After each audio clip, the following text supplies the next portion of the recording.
Halo teman-teman, dalam video kali ini gue akan mengajak kita kembali ke tahun 2019 ketika Chevrolet mengumumkan untuk berhenti berjualan mobil di Indonesia, dan mungkin itu menjadi keputusan yang terbaik secara bisnis di konteks waktu itu.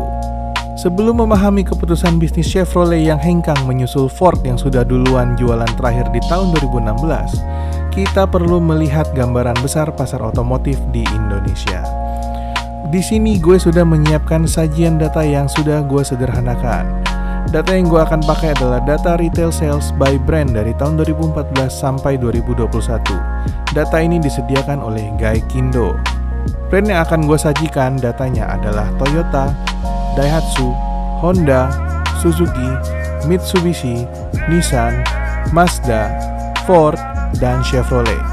Gue tidak menyajikan data semua brand dengan tujuan simplifikasi untuk memberikan gambaran konteks pasar otomotif kepada kalian. Langsung saja kita bahas grafik pertama. Seperti yang bisa kalian lihat di sini, Toyota ini benar-benar mendominasi pasar otomotif Indonesia. Sebelum pandemi 2020, penjualan Toyota 2014 hingga 2019 tidak kurang dari 320.000 unit per tahun.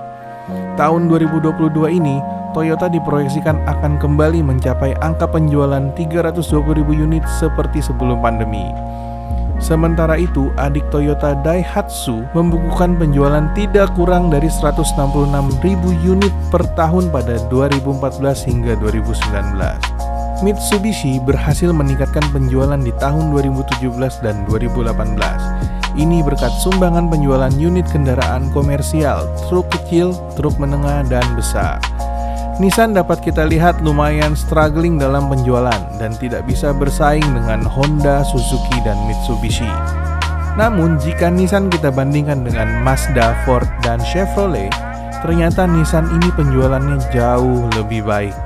Kendati demikian, penjualan Nissan juga masih menunjukkan tren penurunan yang lumayan signifikan. Menurut gua ini menjadikan Nissan di posisi yang unik di pasar otomotif Indonesia. Dan Nissan perlu mengkaji kembali penempatan produk pilihan mereka di pasar otomotif Indonesia.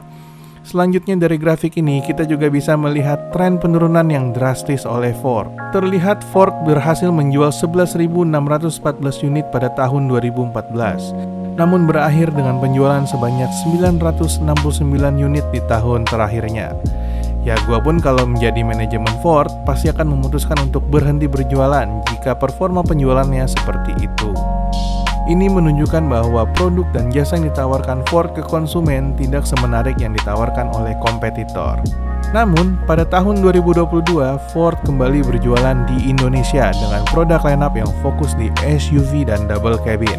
Kita lihat nanti bagaimana Ford akan perform comeback story di pasar otomotif Indonesia. Setelah Ford, kita lihat performa Mazda yang juga unik. 2014 dan 2015 penjualan Mazda cukup baik, tembus 9.000 unit di masing-masing tahun.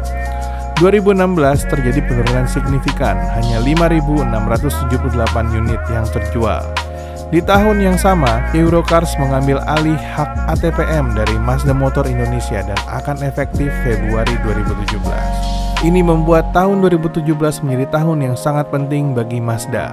Kini Mazda memposisikan diri sebagai luxury car brand mengekor BMW dan Mercedes.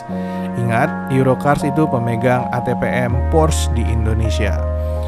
Kalau kita lihat produk line up-nya pun, Mazda benar-benar serius untuk naik kelas sebagai luxury car brand yang menjadi alternatif BMW dan Mercedes-Benz. Keputusan manajemen untuk posisi ini sangat strategis dan mungkin menyelamatkan Mazda untuk beberapa tahun ke depan di Indonesia. Lalu terakhir kita lihat Chevrolet. Sempat menyentuh penjualan 10.706 unit pada tahun 2014, namun penjualannya terus tergerus hingga tersisa 4.881 unit pada tahun 2015 dan terus tergerus hingga tersisa 2.013 unit pada tahun 2016. Tahun 2017, Chevrolet sempat mengalami peningkatan penjualan menjadi 3.679 unit.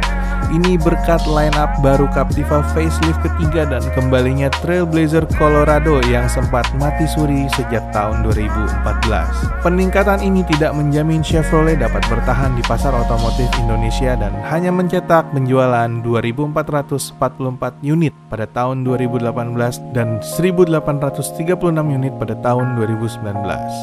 Pada tahun 2019, dari Januari hingga Juni, Chevrolet hanya bisa menjual 1.019 unit dan proyeksi target sales 3.000 unit pun tidak mungkin tercapai. Selain itu, Chevrolet terjebak dalam posisi yang sulit karena Chevrolet tidak bisa memposisikan diri seperti Mazda ataupun seperti Nissan dan Mitsubishi. Menurut gua, placement produk dan brand Chevrolet kurang jelas di pasar otomotif Indonesia. Dengan performa seperti ini, tidak mengherankan kenapa Chevrolet lebih baik mengumumkan untuk berhenti berjualan pada bulan Oktober 2019. Pada akhirnya, Chevrolet stop berjualan mobil baru pada bulan Maret 2020, bertepatan dengan awal pandemi di Indonesia. Keputusan Chevrolet untuk berhenti berjualan diumumkan pada Oktober 2019 adalah keputusan yang strategis berdasarkan performa penjualan mereka. Keputusan ini juga membuat Chevrolet sangat beruntung karena ini adalah keputusan yang menyelamatkan mereka dari beban operasional yang tinggi di tahun pandemi. Memang sangat disayangkan kepergian Chevrolet, apalagi produk mereka itu tidak kalah menarik dibandingkan brand-brand lain. Kini penggemar hanya bisa berharap untuk kedatangan kembali Chevrolet di Indonesia seperti Ford. Demikian penjelasan pendapat gue mengapa Chevrolet pergi dari Indonesia. Menurut kalian, brand apa yang memiliki potensi untuk berkembang selanjutnya? Atau mungkin siapa yang akan ikut angkat kaki selanjutnya? Terima kasih sudah menonton, jangan lupa like, comment, share, dan subscribe channel ini. Sampai jumpa di video selanjutnya.